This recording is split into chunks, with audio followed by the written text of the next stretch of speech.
pyramids of the world. Reactivating spaceports. Something is happening around the world. Ancient pyramids complexes are being visited by UFOs. Strange energies are being detected in pyramids. Our ancient spaceport been reactivated. As per Colin McMullen theory, pyramids complexes as Giza Plata in Egypt and Teotihuacan in Mexico are the perfect spaceport, with amazing technology developed for landing and ejection of starships. Effectively, every pyramid worldwide was the centerpiece of a machine, all connected through solar technology. With that realization, and using a technique called reverse engineering, any engineer can work it out. This amateur video shows some of the early tests of a new form of propulsion to launch vehicles into space. Developed by NASA, the Lightcraft is considered the future of low-cost flight technology. A beam of energy is focused to create temperatures beneath the craft hot enough to ionize a reaction medium. In the demonstration model, this medium is air, only one of many possibilities. Between pulses, air re-enters the chamber. The technology can use an extraordinary range of reaction mediums and a variety of energy sources. X-rays, microwaves, and even solar power. But one solution simply led to another mystery: the purpose of that third strange red compound coating the outside of the pyramid. And for this the answer lay elsewhere.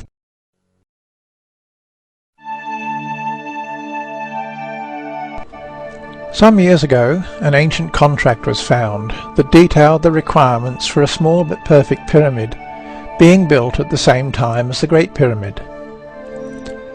Historians were amazed that it was to be totally covered in polished brass sheeting, almost certainly gilded. Is the mysterious red glue found on the Great Pyramid confirmation that it too was once covered in mirrors of gold? The tests made by NASA of beamed energy systems showed that the pyramids closely match the energy requirements predicted for flight applications from regional flight right through to space launches.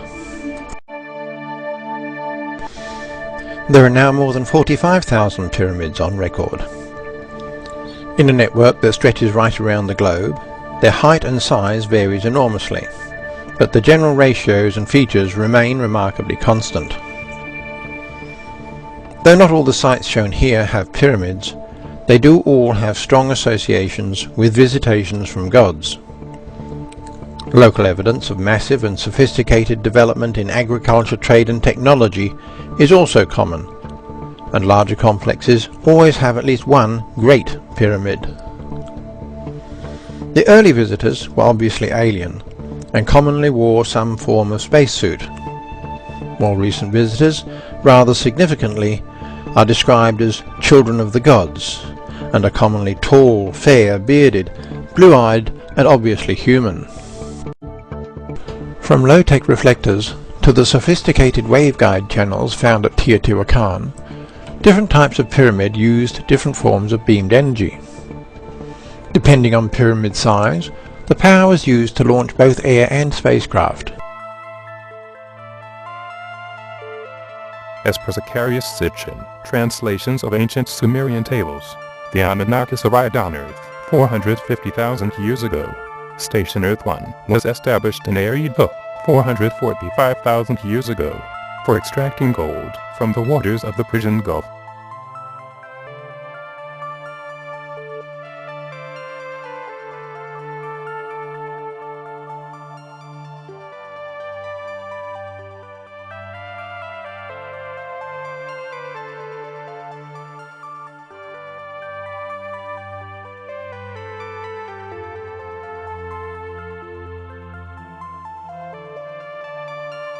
$416,000 years ago.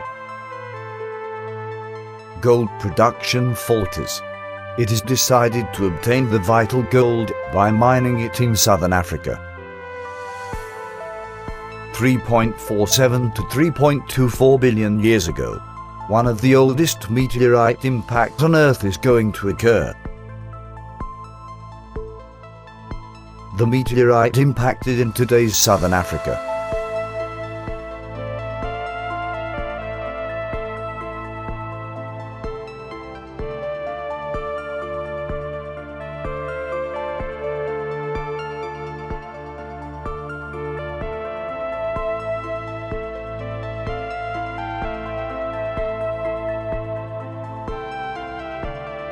The impact is so strong that the crust of the Earth in a 50 miles radius zone is totally melted.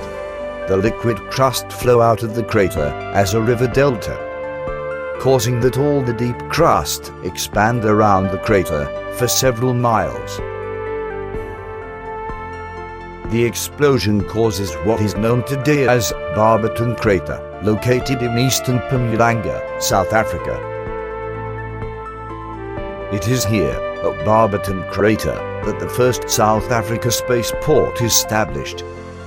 6 mounds man-made at the bottom of the crater are the oldest man-made structure in the world.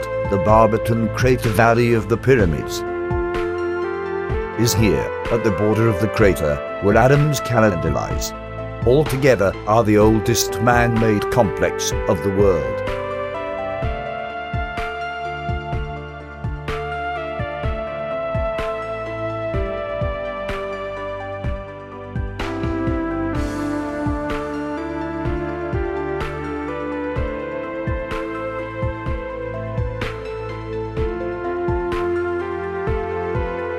$400,000 years ago.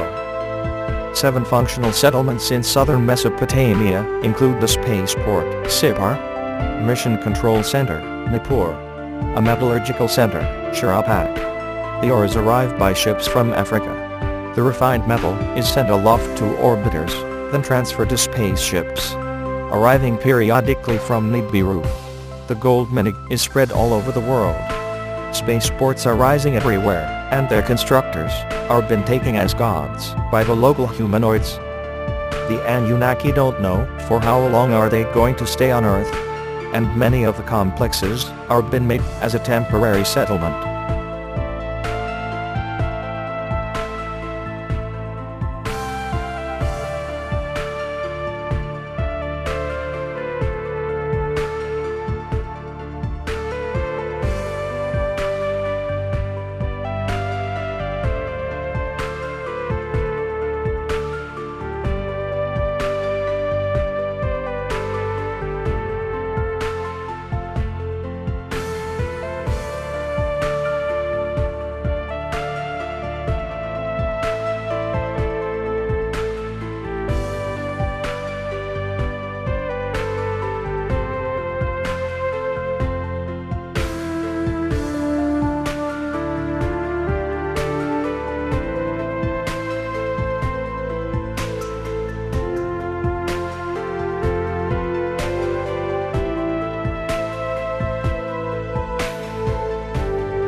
200,000 years ago. Life on Earth regresses during a new glacial period. Many of the spaceports are partially destroyed, as the pyramidal structures were made out of clay or mounds. A new generation of structures are developed with more durable materials. The new spaceports are made to last forever.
But fatality came with time. 13,000 years ago, realizing that the passage of Nibiru in Earth's proximity will trigger an immense tidal wave, Enlil makes the Anunnaki swear to keep the impending calamity a secret from mankind. 11,000 years ago, the Anunnaki witnessed the total destruction from their orbiting spacecraft. Year 2010 of modern era. Something is happening around pyramids of the world. UFOs hovering the sites, strange energies are sensed near the complexes. Are they reactivating the spaceports for the contact?